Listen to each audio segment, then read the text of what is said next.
Hello guys, તો આજના વ્લોગમાં સ્વાગત છે તમારું। આજે છે ને હું તમને મારો નાનપણનો જે સૌથી વધારે સમય વિતાવ્યો છે ને એ ઘર બતાવું છું। જે ઘર બનાવવા મારા બાપાએ, મારા બાઈએ ને મારા પપ્પાએ જે લોહી રેડીને બનાવ્યું છે ને ઘર તમને બતાવું। આવો મારી જોડે। જો આ જે લીમડો છે ને આ લીમડા ઉપર અમે રાત દિવસ રમતા।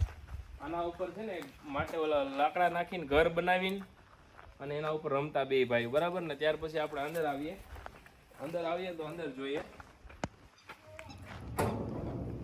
ડેલી છે, બરાબર। અહીંયાથી જેવા તમે એન્ટર થશો એટલે સામે સીધો તમને જે આ ફરજા જેવું બતાય ને આમાં પેલા રહેતા। જો આ જે મકાન છે ને આમાં પેલા રહેતા અને આ માટીનું મકાન હતું, પેલું ગાર વાળું કહેવાય ને એ। અને આજે હું તમને રૂમ બતાવું। જો આ રૂમમાં અમે સૂતા। અહીંયા જો અત્યારે બધો સામાન પડ્યો છે વધારાનો। આવો મારી હારે। આ ઘોડિયું પડ્યું છે, આ નાનપણનું ઘોડિયું છે, અંદર આવી જા। અને ત્યાર પછી છે ને જો આ કબાટ તે ઓલું છે પટારો, આ બાનો પટારો છે, એના ઉપર અત્યારે તાળું મારેલું છે। એની હાલતમાં આપણે ખોલ્યું નથી ક્યારેય, બરાબર। આ ફરજો છે ને અહીંયા સુતા ને તો ઘણી વાર કેવું થતું ઉપરથી ઉંદરડા કે એવું રાતમાં પડતું અથવા વરસાદ આવે ને તો પાણી પડતું, એવી બધી હાલત હતી, બરાબર। નાનો હતો ત્યારની વાત છે, બહુ નાનો હતો ને ત્યારની વાત। અને અત્યારે જે અહીંયા આપણે ગાય માટે એની માટે નીણ ભરેલી છે। આ ખાતર છે ને વર્ષો થશે ગાયોને ભેંસોને નીણ ખવડાવીને તો આમાં ટુકડા કરીને ખવડાવવાની હોય, બરાબર। આપણી નાનપણની યાદ છે આ વિડીયો। મને આ કહું છું પપ્પા જોશે તો એની મજા આવી જશે। આવી જાવ। જો આ બાજુ છે ને આ બાજુ રસોડું ને એવું બધું હતું। આમાં અહીંયા રાંધવાનું, પેલી બાજુ સુવાનું, આ ફરજો હતો।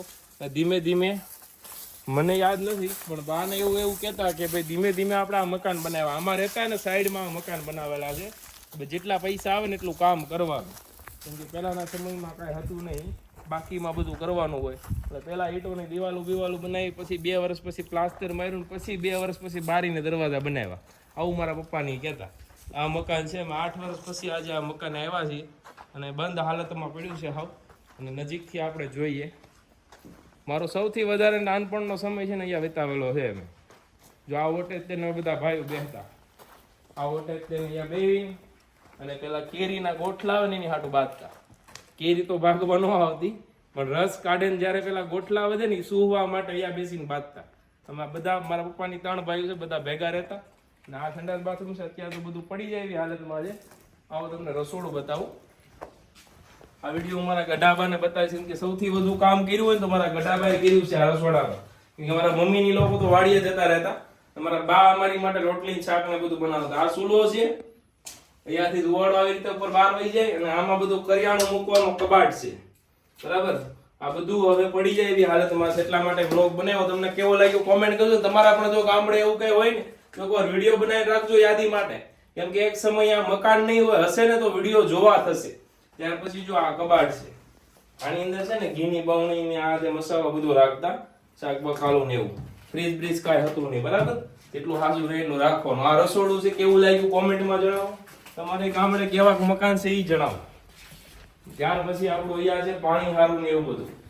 જો તમે આ બધું જેટલું કામ તમને દેખાય બધું ટુકડા કરેલું છે। એક વર્ષ લાદી નાખે, આવતા વર્ષ પૈસા વધે તો આ સ્ટાઇલ નાખે, આવી રીતે મકાન બનાવું।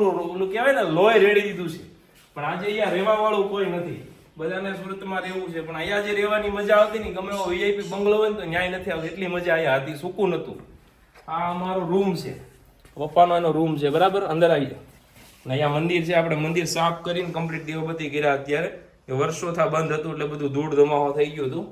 અને આ રૂમ છે, જો આ મમ્મીની તેજુરી છે, આમાં બધા કોદળાને એવું પડ્યું હતું, બહાર કાઢીને તપાવી અને વળી પાછું અંદર ગોઠવી દીધું છે। વ્લોગ પછી બનાવીએ છીએ, નહીંતર એ પણ બતાવત, પણ ઇન્સ્ટાગ્રામની રીલ્સમાં જોવા મળશે, બધું જોઈ લેજો। વ્લોગ કેવો લાગ્યો જણાવજો ને અમારા ગામડાનું મકાન કેવું લાગ્યું ને એ જણાવજો। તમારા ગામડે કાંઈ મકાન હોય તો વિડીયો બનાવીને રાખી લેજો યાદી માટે, જોવાની બહુ મજા આવશે અમુક સમય પછી। આવજો, મળીએ નવા વ્લોગમાં।